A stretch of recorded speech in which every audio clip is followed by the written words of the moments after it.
My name is Prince Abdullah. I'm 24 years old, and on March 15th, 2018, my life changed forever. That was the night I was supposed to marry my own sister in a forced Islamic ceremony. Instead, Jesus Christ saved my soul and shattered every chain that bound me. I stand before you today as a former member of the Saudi royal family, speaking from a secure location in exile. It's been 2.5 years since my conversion to Christianity, and I need you to hear what God can do in the darkest circumstances. Ask yourself this question: what would you sacrifice to escape a fate worse than death? I was born in Riyadh in 1996 into a world that most people can only imagine. Golden marble floors stretched endlessly through our palace. Servants attended to my every need before I even knew I had needs. My father, Prince Khalid, commanded respect from world leaders and controlled oil revenues that could fund entire countries. To the outside world, I lived in paradise. But luxury became my prison, and wealth became the bars that kept me trapped. My sister Amira arrived 2 years after me in 1998. From our earliest memories, we were inseparable companions in that vast, echoing palace. While other children played in neighborhoods and attended schools, we lived behind walls that were 20 feet high and guarded by men with automatic weapons. Private tutors came to us. The world never came to us. Amira and I created our own universe within those walls, playing games in empty ballrooms and racing through corridors that seemed to stretch forever. Father was a strict adherent to Wahhabi Islam, the most conservative interpretation of the faith.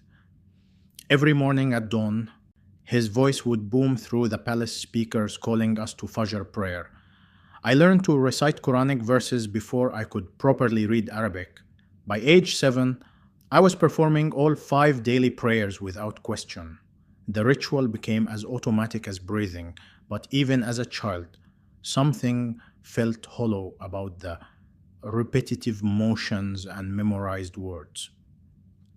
Our religious training went far beyond normal Islamic education.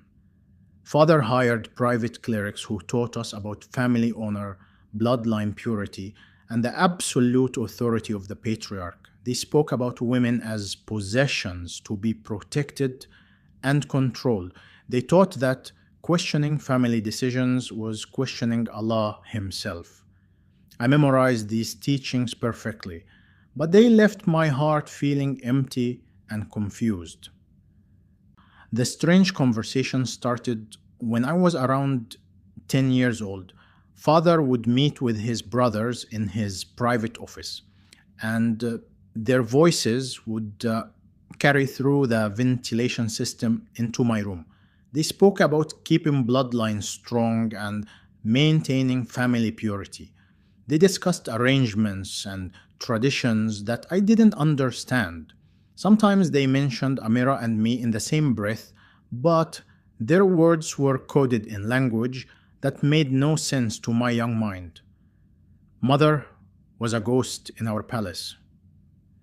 She moved silently through the halls, beautiful but always sad. I often caught her crying in her private sitting room, staring out windows at gardens she was forbidden to walk through alone. When I asked why she cried, she would quickly wipe her tears and tell me they were tears of joy for Allah's blessings. But even as a child, I knew the difference between happy tears and the tears of a caged bird. The servants whispered when they thought we couldn't hear them.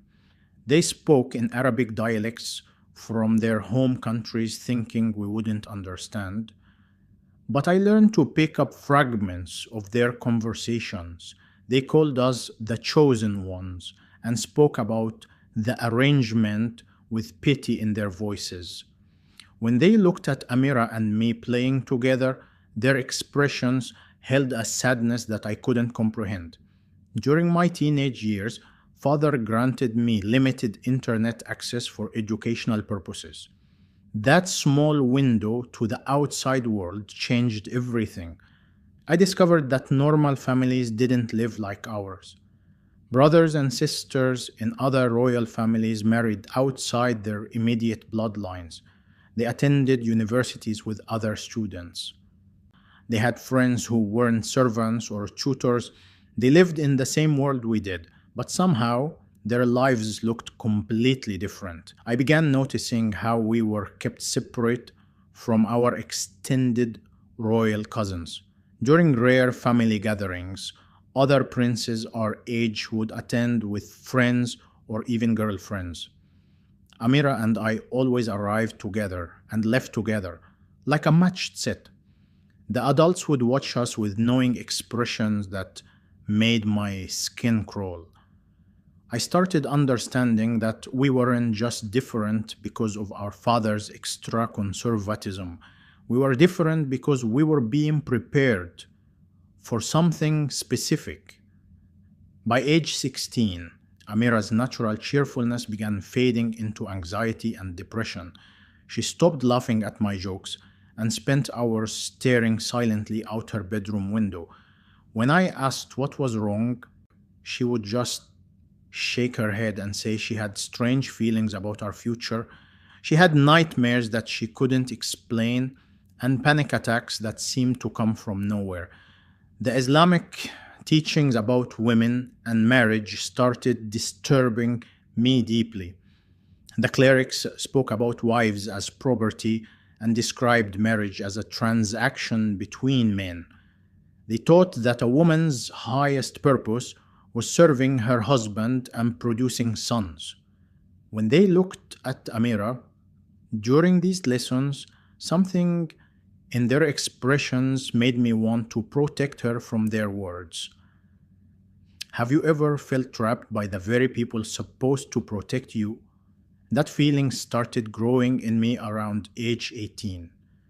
The people who claimed to love me most were the ones controlling every aspect of my life.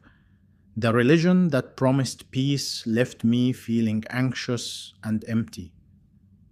The family that should have been my refuge felt more like a beautiful prison where the guards wore expensive robes and spoke about honor while planning something that filled me with dread.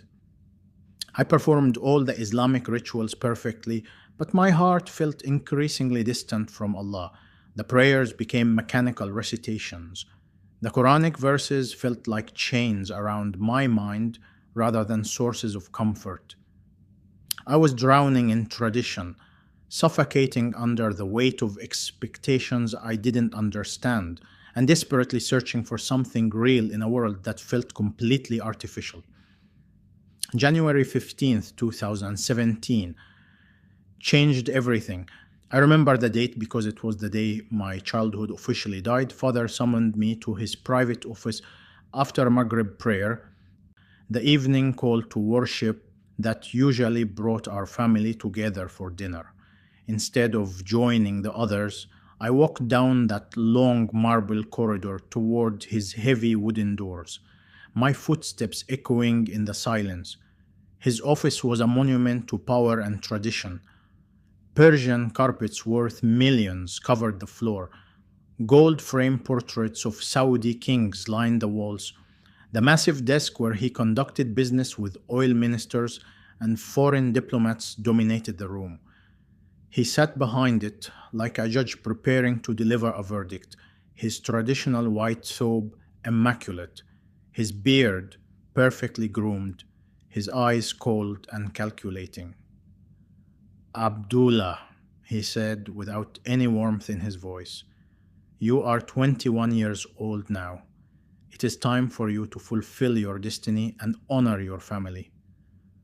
I stood before him like a soldier awaiting orders, my hands clasped behind my back in the respectful posture he had demanded since childhood.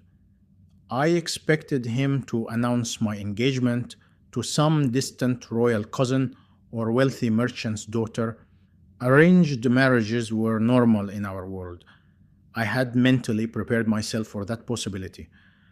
You will marry Amira in 18 months, he said as casually as if he were discussing the weather.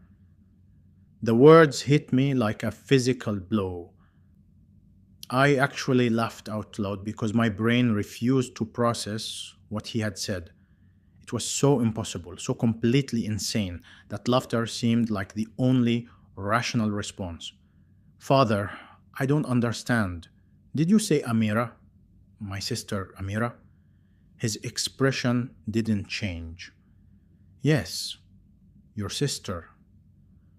This marriage will preserve our bloodline and ensure that our family's wealth remains concentrated within our direct lineage.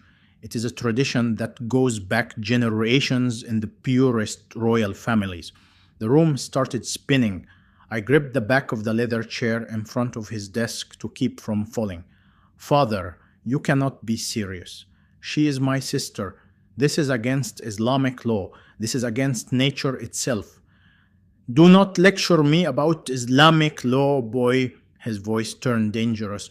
I have consulted with the most respected clerics in exceptional circumstances to preserve royal bloodlines. Such arrangements are permissible. Your great grandfather married his half sister. Their union produced the strongest leaders in our family history. I felt like I was drowning in a nightmare. The man I had respected and obeyed my entire life was revealing himself to be a monster. The religion I had practiced faithfully was being twisted to justify something that made my soul scream in horror. Father, please, there must be another way. I can marry someone else. I can sign legal documents to protect the family wealth. The decision is made, he said with finality. You will marry Amira on March 15th, 2018. The ceremony will be private, conducted by our family clerics. You will produce sons to continue our pure lineage. This is your duty as my heir and as a faithful Muslim. I stumbled out of his office in complete shock. The palace hallways that had been my entire world suddenly felt like the corridors of a tomb. Every servant, every guard, every family member I passed seemed to be part of a conspiracy that had been growing around me for 21 years. I was not a son or a prince. I was a breeding animal being prepared for a task that horrified every fiber of my being. Finding Amira that night was the hardest thing I had ever done. She was in her sitting room reading a romance novel about normal people who fell in love and married by choice. When I told her what father had announced, she didn't laugh like I had. She just stared at me with growing horror until her face went completely white. I knew it, she whispered. Deep down, I always knew. The way the adults looked at us, the way we were never allowed to form relationships outside the family, the way they kept us so isolated. Then she broke down completely, sobbing with a desperation that broke my heart. We held each other and cried that night, but not as future husband and wife. We cried as brother and sister facing the destruction of everything pure and good in our relationship. She kept repeating, "We're not children anymore, Abdullah. We're sacrifices." The next months were psychological torture. Father began involving me in wedding preparations like I was an eager groom instead of a condemned prisoner. He showed me architectural plans for the private ceremony hall being constructed in our compound. He discussed honeymoon arrangements to a secluded palace in the desert. He spoke about the genetic advantages our children would have because of their concentrated royal blood. Sleep became impossible. I would lie in bed, staring at the ceiling, my mind racing through escape scenarios that all seemed hopeless. The palace walls that had protected me as a child now felt like prison walls. The guards who had kept threats out were now keeping me in. I lost 30 pounds because food tasted like ash in my mouth. Amira's depression deepened every day. She stopped eating meals with the family. She stopped participating in conversations. She moved through the palace like a ghost, her beautiful smile replaced by hollow eyes and trembling hands. Sometimes I caught her staring at herself in mirrors with an expression of such profound sadness that I wanted to scream. My attempts at resistance were pathetic and futile. I researched Islamic law obsessively, finding scholars who condemned sibling marriage, but father dismissed them as weak moderates who didn't understand royal necessity. I begged mother to intervene, but she just cried and said she had no power to change father's decisions. I considered running away, but where could a Saudi prince hide? I briefly thought about suicide, but I couldn't abandon Amira to face this alone.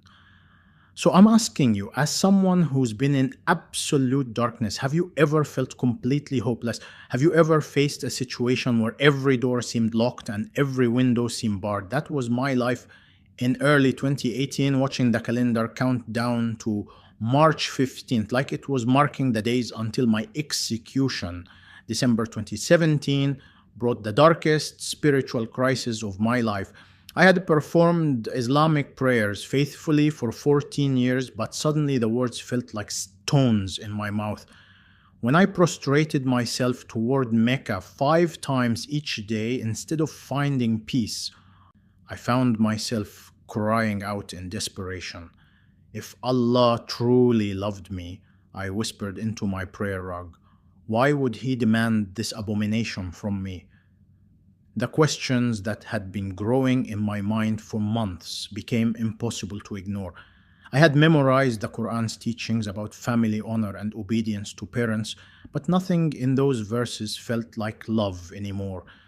They felt like chains designed to bind me to a fate that made my soul recoil in horror. During Fajr prayer at dawn, when the palace was still and quiet, I found myself asking Allah why He had created me only to destroy me. My Islamic prayers transformed from worship into desperate bargaining sessions with a God who seemed increasingly distant and silent. I would perform the ritual washing face toward Mecca and then pour out my heart in Arabic that became more frantic each day. Please, Allah, show me another way. Give Father a different vision. Let me serve you in some other manner. But the ceiling of my room remained silent, and March 15th kept approaching like an unstoppable train. The breaking point came on a sleepless night in January 2008. I was researching Islamic marriage laws on my computer, desperately searching for some religious precedent that might free me from this nightmare. I typed Islamic law sibling marriage forbidden into the search engine, hoping to find scholarly opinions that father might respect. Instead, one of the results took me to a Christian website that was discussing biblical views on family relationships. I should have closed that browser window immediately. In Saudi Arabia, accessing Christian content could be considered apostasy, punishable by death. But something about the page's header stopped me. It said, Jesus loves you unconditionally. Not Jesus demands your obedience or Jesus requires your sacrifice. Just simple, unconditional love.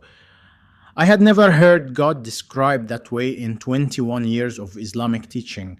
I spent the next hour reading testimonies from people who claimed Jesus had rescued them from impossible situations. Their stories were nothing like the formal, ritualistic language I was accustomed to in Islamic texts. These people wrote about Jesus as if he was their friend, their protector, their loving father who actually cared about their happiness and well-being. It was like seeing color after a lifetime of black and white. The next night, I downloaded a Bible app under a fake name and began reading the Gospel of Matthew. Jesus' words jumped off the screen with a power that Quranic verses had never held for me. Come to me, all you who are weary and burdened, and I will give you rest. I was definitely weary and burdened. Take my yoke upon you and learn from me, for I am gentle and humble in heart. Gentle and humble. These were not qualities I associated with the demanding Allah of my upbringing. I became obsessed with the stories of Jesus defending women and children from religious leaders who wanted to use them for their own purposes. When the Pharisees brought him the woman caught in adultery, he protected her instead of condemning her. When people tried to prevent children from approaching him, he welcomed them with open arms. This Jesus seemed to oppose exactly the kind of religious manipulation that was destroying my life. Reading the Gospels late at night under my covers, using my phone's dimmest setting to avoid detection, became my secret refuge. Jesus' words about setting captives free resonated in my soul like nothing ever had before. The Spirit of the Lord is on me because He has anointed me to proclaim good news to the poor. He has sent me to proclaim freedom for the prisoners and recovery of sight for the blind, to set the oppressed free. I was definitely oppressed, definitely a prisoner, definitely in need of freedom. But the internal war was brutal. 21 years of Islamic indoctrination fought against every page I read. The voice of my father, my clerics, my entire culture screamed that I was committing the ultimate betrayal by even considering Christianity. There is no God but Allah, and Muhammad is his prophet, echoed in my mind like a warning siren. The penalty for apostasy in Saudi Arabia was death, and I was dancing on the edge of treason against everything I had been taught to revere. Yet something deeper than fear was stirring in my heart. When I read Jesus' words, I felt a presence that was completely different from anything I had experienced during Islamic prayer. Instead of the fear and obligation that characterized my relationship with Allah, I sensed warmth, acceptance, and genuine love. It was as if someone was actually listening to my thoughts and caring about my pain. February 2018 became a month of secret spiritual exploration. I started praying to Jesus tentatively, afraid that Allah might strike me down for approaching a different God.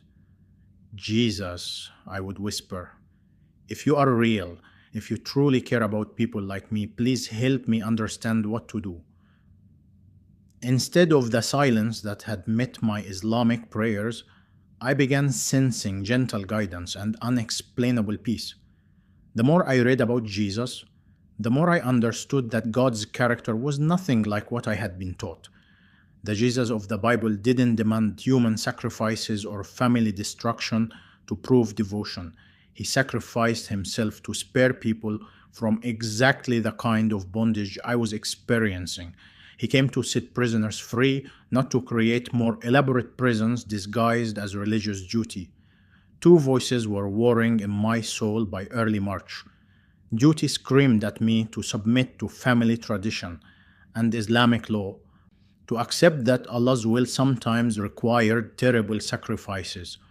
But truth whispered that the God who created families would never design them for destruction, that real love would never demand the perversion of the most precious relationships. Look inside your own heart right now. Have you ever felt God calling you towards something that seemed impossible, something that required abandoning everything familiar and safe? That was my position as March 15th approached. Jesus was calling me to trust Him completely, but answering that call meant risking everything I had ever known, including my life itself. March 14th, 2018 was supposed to be my last night as a single man. Instead, it became my last night as a Muslim. The palace buzzed with final wedding preparations that felt more like funeral arrangements to me. Servants hung white silk drapes throughout the ceremonial hall. The family clerics arrived to perform the Islamic nikah ceremony that would legally bind me to my own sister. Flowers were arranged in patterns that spelled out our names in Arabic calligraphy. Everything was beautiful and everything was wrong. I couldn't eat the elaborate dinner father had ordered from the finest restaurant in Riyadh. The lamb tasted like cardboard in my mouth. The saffron rice felt like sand. Amira sat across from me at the formal dining table, her face pale as winter snow, her hands shaking so badly she couldn't hold her water glass steady. We exchanged glances that communicated volumes of shared horror, but neither of us spoke. What words could possibly capture the nightmare we were about to enter? After dinner, I retreated to my room and tried to sleep, but rest was impossible. Every time I closed my eyes, I saw images of tomorrow's ceremony. Father leading Amira to me like a lamb to slaughter. The cleric reading Quranic verses about marriage while my soul screamed in protest. Amira's tears as she was forced to speak vows that would destroy everything pure about our relationship as siblings. The nightmare played on repeat in my mind until I felt like I was losing my sanity. At midnight, I gave up trying to sleep and began pacing my room like a caged animal. The marble floors that had once seemed luxurious now felt like prison stones beneath my bare feet. Through my window, I could see the lights of Riyadh stretching to the horizon. Millions of people living normal lives while I prepared for an act that would haunt me forever. I was drowning in despair, suffocating under the weight of tradition and family honor and religious obligation. By 2 a.m., the palace had fallen completely silent. Even the guards had settled into their nighttime routines. Amira's muffled crying drifted through the walls from her adjacent room, the sound of a broken heart that matched my own. I could hear her moving restlessly, probably experiencing the same sleepless torment that was consuming me. Tomorrow would destroy both of us, and there seemed to be absolutely nothing either of us could do to stop it. That was when I reached the end of my rope and fell to my knees in complete desperation. But instead of facing toward Mecca, as I had been trained since childhood, I looked up toward the ceiling and cried out to Jesus with every fiber of my being. Jesus, if you're real, if you truly love me like your book says, save us. I surrender everything to you. I don't know how to pray to you properly, but I'm begging you to help us. I poured out 21 years of pain and confusion in that prayer. I told Jesus about the emptiness I had felt during Islamic worship, about the questions that had tormented me for months, about my growing certainty that the God who created love would never demand its destruction. I wept as I confessed my secret reading of the Bible and my growing belief that Jesus was the true King I had been searching for my entire life. The room began to change around 2:30 a.m.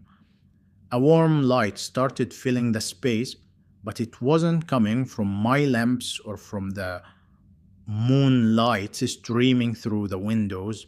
It seemed to emanate from everywhere at once, gentle and golden and completely supernatural. The temperature shifted from the cool desert night to something that felt like a perfect spring morning. The very air seemed to shimmer with a presence that made my heart race with recognition rather than fear.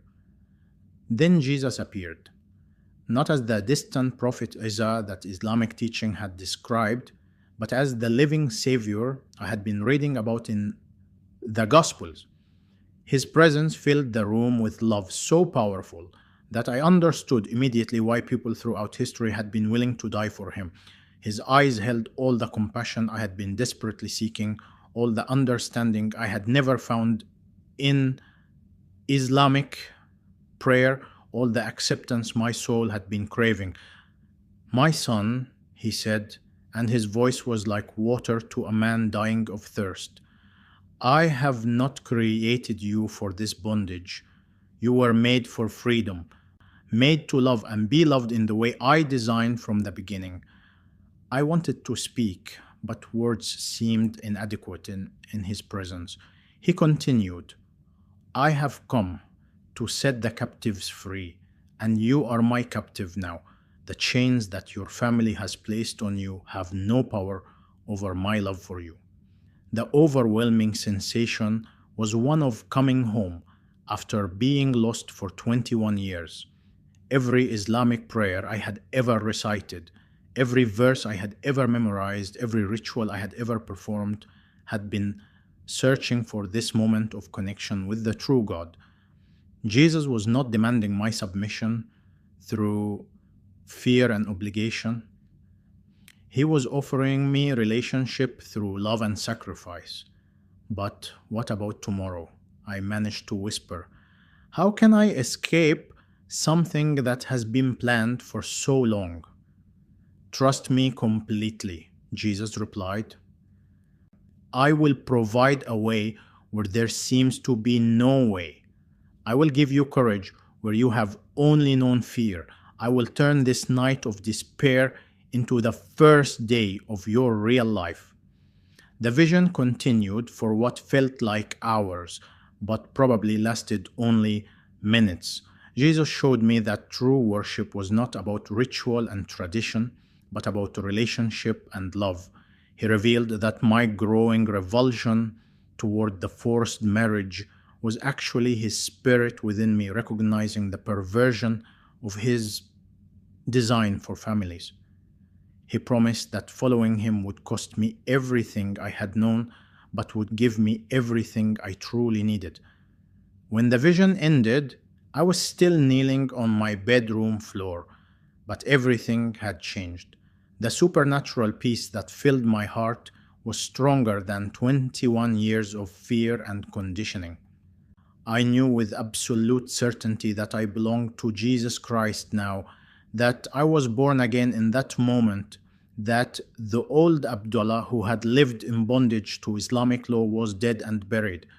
Have you ever experienced a moment when God completely changed your perspective overnight? When everything you thought you knew about life and faith and purpose suddenly made perfect sense in an entirely new way? And that was my experience on March 15th, 2018 at 2:30 a.m.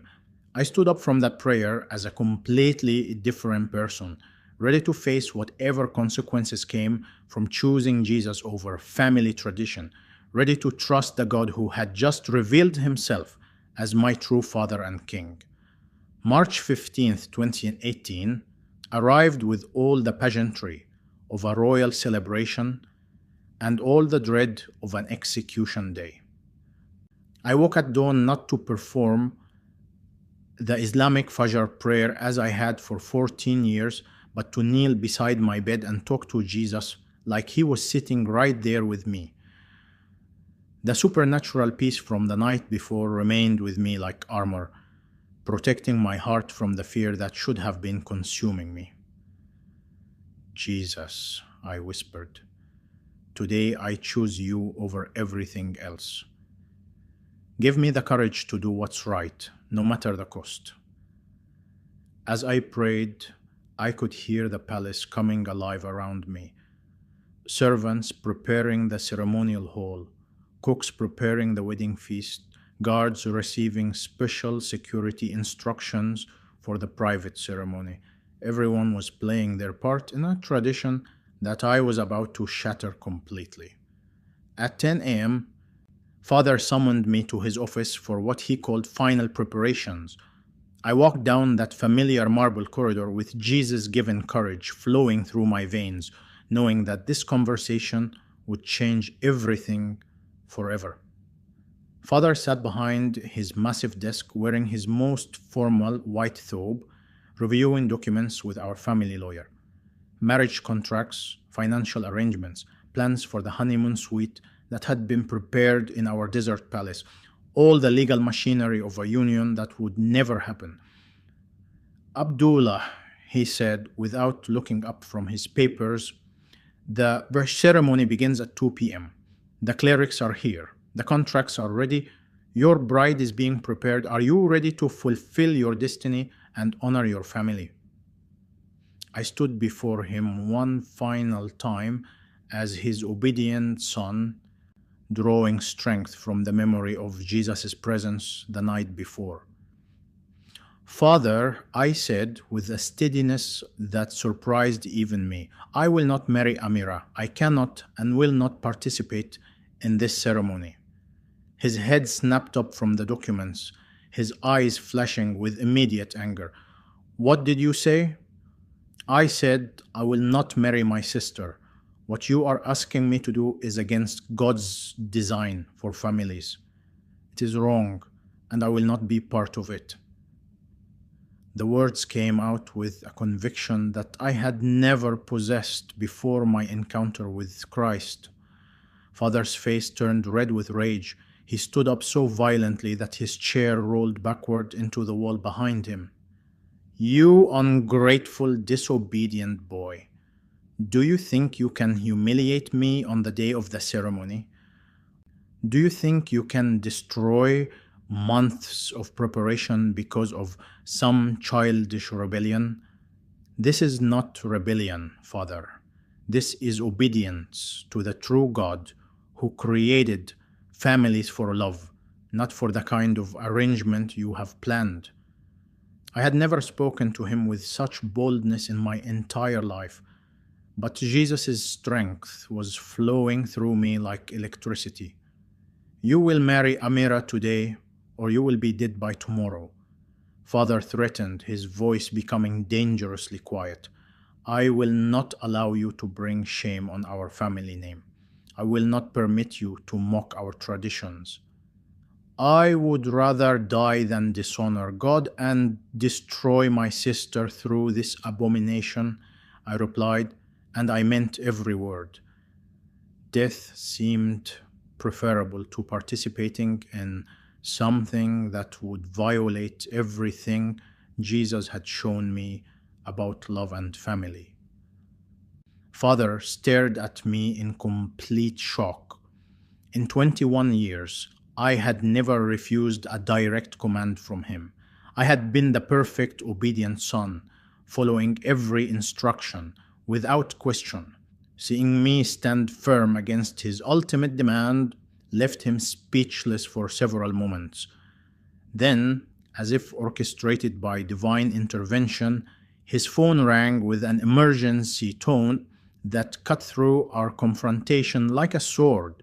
He answered it with obvious irritation, but his expression quickly changed to alarm as he listened to the caller. A political crisis was unfolding in Riyadh. Key oil ministers were threatening to resign over a policy dispute. International contracts worth billions of dollars were in jeopardy. His immediate presence was required in the capital to prevent an economic disaster. This conversation is not over, he told me coldly after ending the call. The wedding is postponed for 48 hours while I handle this crisis.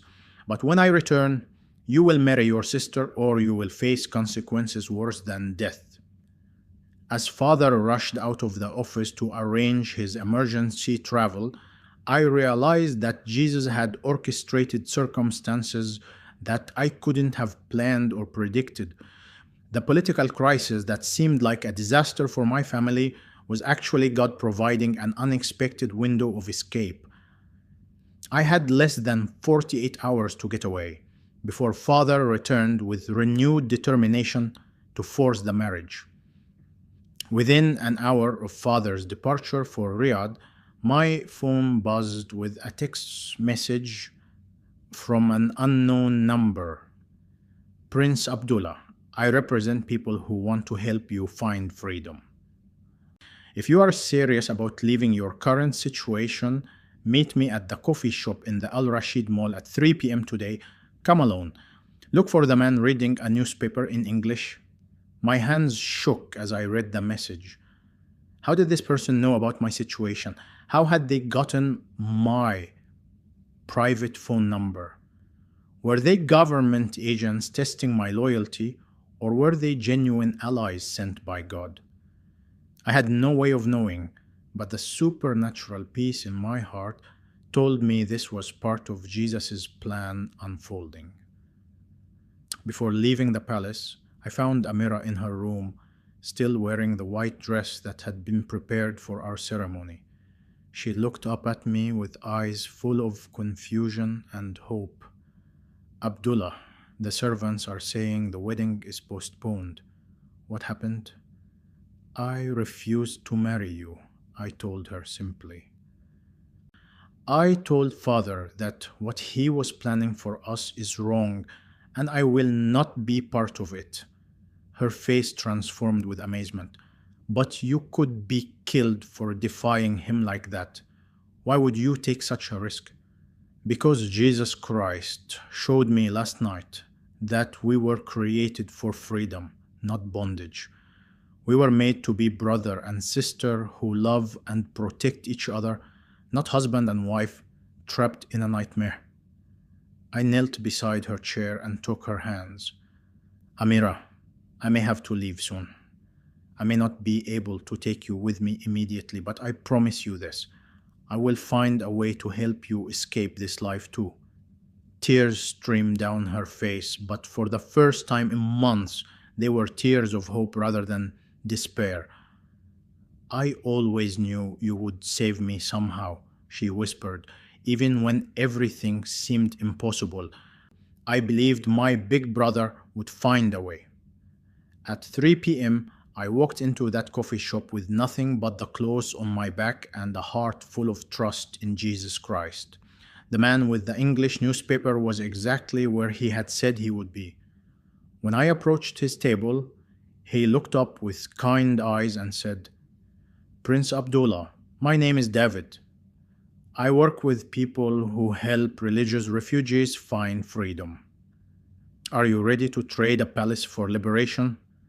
So I'm asking you, what would you be willing to lose to gain your soul? What earthly treasures would you sacrifice to follow the God who created you for genuine love and purpose?"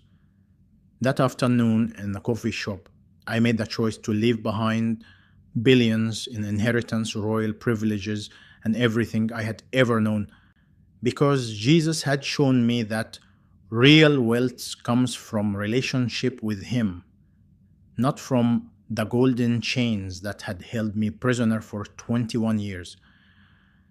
David's underground network moved with precision that could only have been orchestrated by God Himself.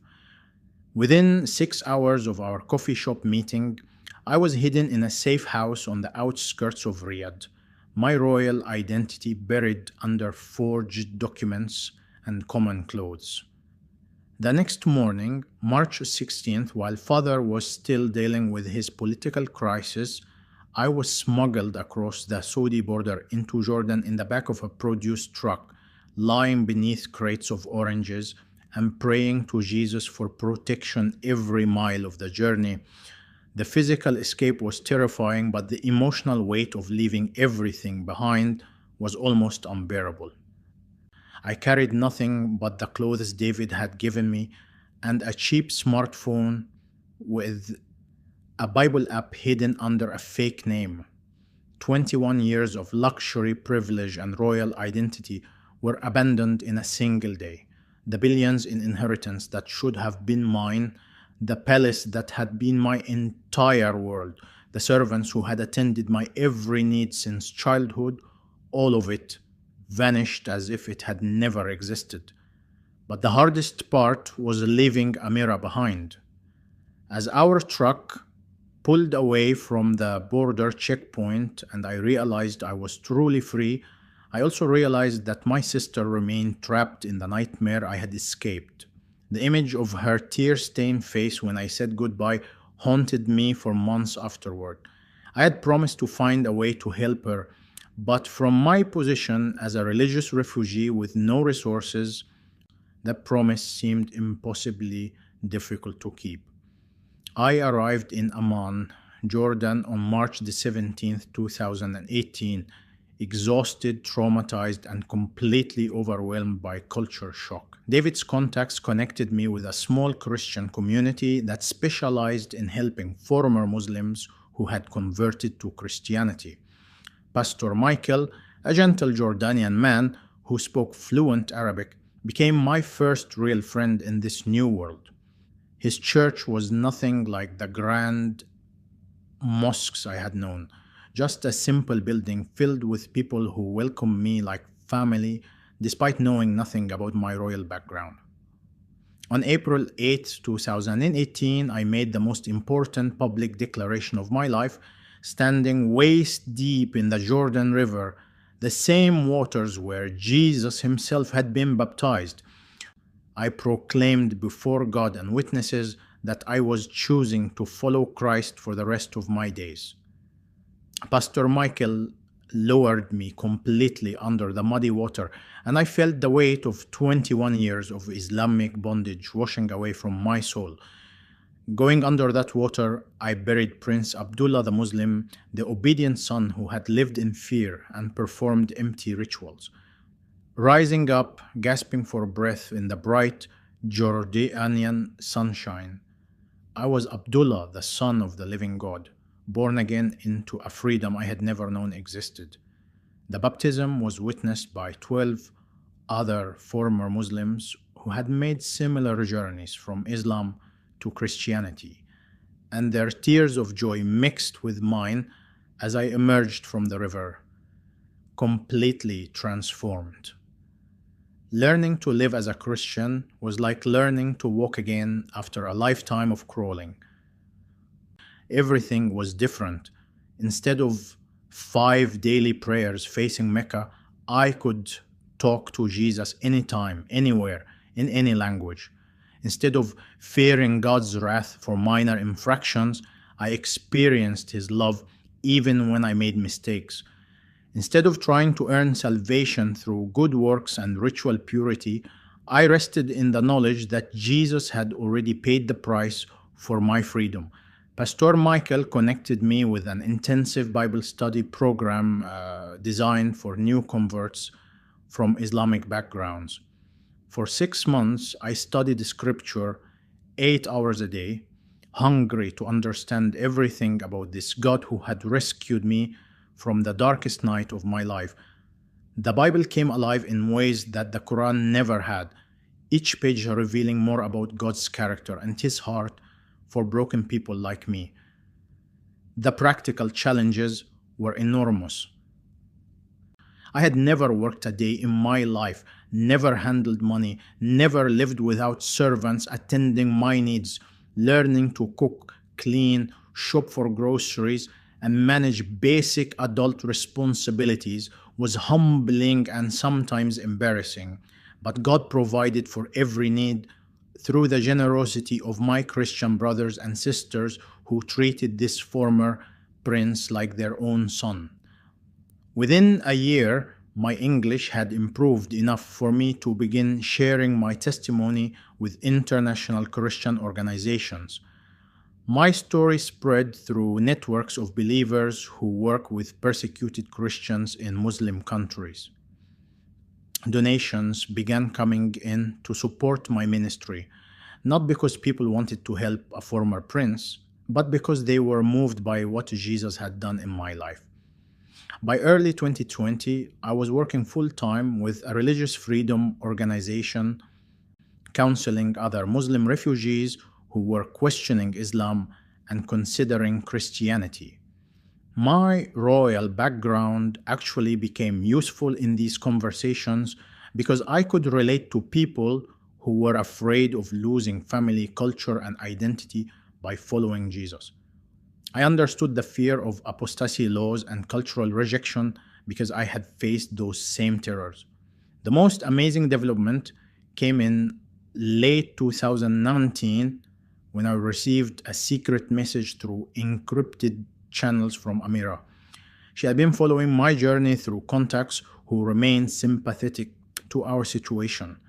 Her message was brief but life changing. Brother, I have been reading the same book you were reading before you left. I think I understand now why you had to go. Pray for me. I love you. My sister was discovering Jesus on her own, asking the same questions that had led me out of Islam and into the arms of Christ.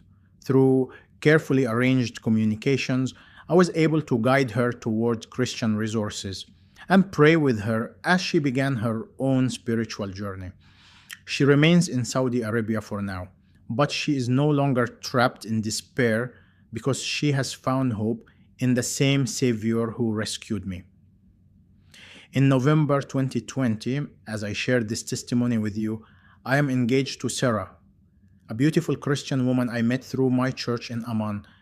She knows my entire story and loves me not because of my royal blood or my dramatic testimony, but because she sees Jesus reflected in my life. Our relationship is everything that God designed marriage to be: voluntary, loving, built on mutual respect and shared faith in Christ. I live in an undisclosed location for security reasons, but I wake up every morning with joy that I never experienced in the palace. I am poor in worldly terms, supporting myself through ministry donations and part-time work, but I am rich beyond measure in the love of Christ. The golden prison of my childhood has been replaced by the glorious freedom of life in Jesus. If Jesus could save a Saudi prince from the darkest family tradition, he can save anyone from anything. No cultural bondage is too strong for Christ to break. No religious system is too entrenched for God to overcome. No family pressure is too intense for the Lord to handle.